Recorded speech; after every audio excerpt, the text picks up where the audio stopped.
তিন শ্রেণীর ব্যক্তির বিরুদ্ধে আল্লাহ বলেন আমি নিজেই কিয়ামতের দিন মামলা দায়ের করব। I will be against them in the day of judgment.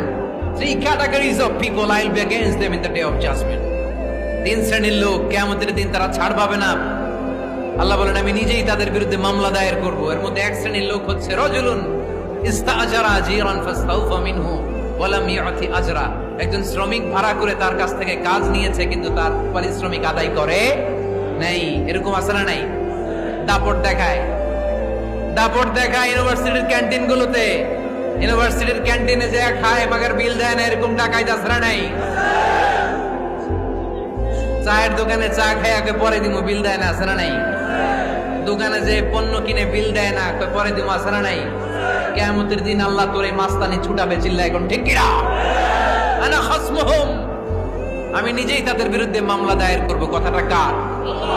এজন্য বিশ্বনবী বললেন খবরদার, মেহনতি মানুষ, খেটে খাওয়া মানুষ, এদের দোয়া কবুল হয়ে যায়।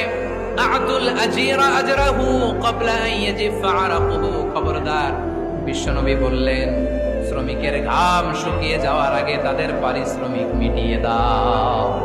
বিশ্বনবীর বিখ্যাত হাদিস, আতুল আজিরা আজরাহু ক্বাবলা আন ইয়াজিফা আরাকুহু।